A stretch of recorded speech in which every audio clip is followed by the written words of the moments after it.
Well, I have to admit that I'm still stunned by this election result. I certainly didn't see a Conservative majority come in, and I'm not sure many people did. But having spent 26 hours straight in bed following my last video, you may or may not be pleased to hear that I'm somewhat more lively today and feel an awful lot better. I'm still coughing up a load of bright green phlegm, but at least I'm a little bit better. Having voted in a heartless party with a clear majority, was anybody surprised that within hours, and I mean literally hours, we had these two articles appear in the press? Do we want better healthcare or do we want to keep the NHS? DWP releases document on cuts to disabled work access scheme hours after election result. So, as I said, within hours, and I mean literally hours, of the heartless party, the nasty party, the don't caretives, the self-servitives, call them what they are. So they are, via their mouthpiece in the Tory graph, hinting at a social health insurance scheme. That's an insurance-based scheme to replace the NHS. So, having given Nigel Farage such a hard time and loads of abuse during the election campaign for mentioning this a few years ago, the heartless party are now floating this idea themselves. But even worse than that, they are drawing up plans already to cut a disabled access fund. The DWP has moved further to examine cutting a scheme that helps disabled people into work, just hours after the Conservatives won the election. The Access to Work Fund helps people and employers cover costs of disabilities that might be a barrier to work. The biggest single users of the fund are people who have difficulty seeing and people who have difficulty hearing. Remember, this was announced within a few hours of the election result, before David Cameron had even had time to rechristen his toilet. Just imagine what's around the corner. Just imagine what they have planned for this country. And we voted for this. And we voted knowing things like this were going to happen. We voted knowing they were going to cut deeper and quicker in the next 2 years than they did in the last 5 years. And even without Nick Clegg to apparently rein Cameron in and stop the most deadly cuts going ahead. And for that I am sorry. The free hand that Cameron now has to do as he pleases was voted for in a majority by we the people. We decided that because an old Australian-American business magnate told us to back David Cameron, because obviously compassionate anti-austerity policies are to be scared of, we did in fact back David Cameron. We gave Cameron a mandate to further destroy the less well-off and disabled, and our local communities, all on the altar of the rich. The satanic and the rich. I read a tweet by someone the other day saying that it was idiotic to suggest Murdoch influenced the minds of the British people in the election. It said the British people can think for themselves. Really? Can they? Honestly?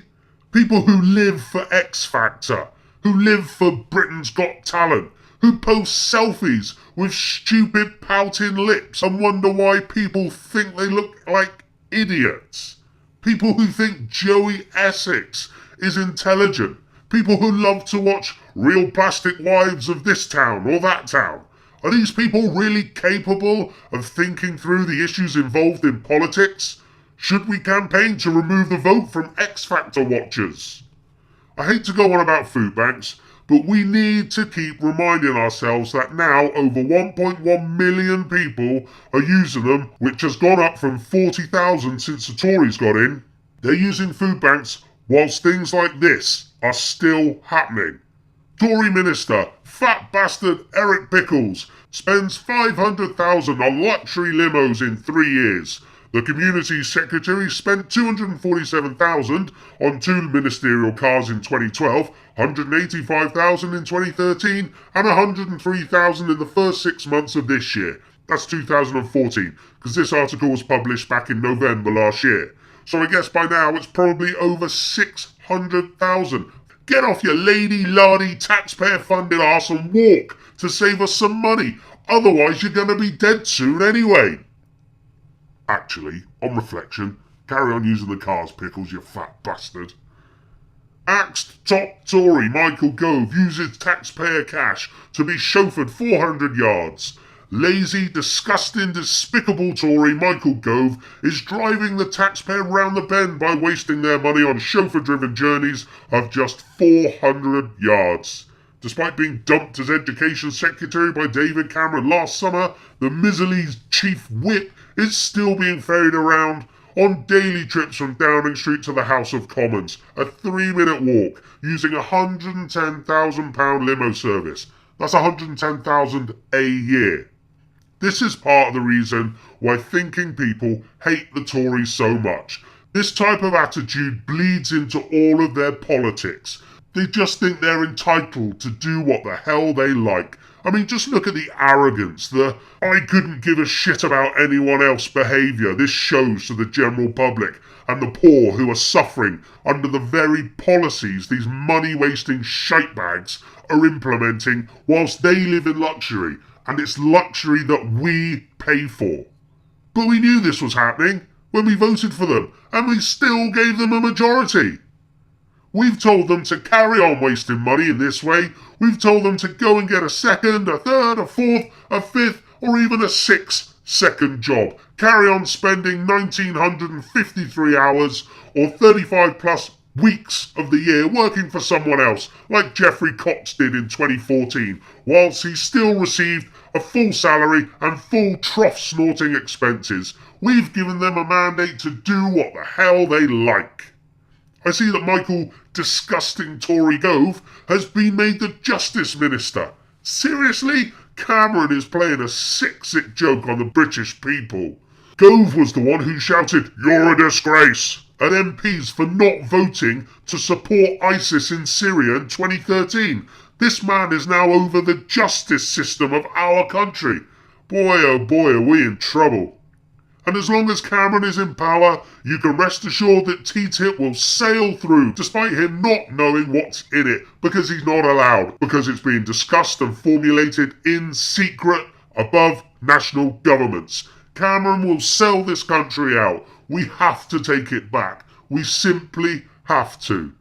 Finally, nothing is holding David Cameron back. So what will he do? Never has David Cameron's political authority been greater. He's just won an outright majority on his own terms, confounding a throng of critics and every opinion pollster in the land. Some Tory backbenchers have been looking forward to his failure, ready to denounce him as a sellout and an electoral liability. They have been proved wrong. The PM has been proved right. His victory gives him a windfall of political capital, now his to spend. And we have given Cameron an open checkbook to do what he likes. He can do what the hell he likes. And with the leadership challenges going on with the other parties, there isn't really going to be anyone to oppose him. I remind you again, when you start hearing horror stories, we collectively voted for this compassionateless, heartless, rich-loving, big business-loving party.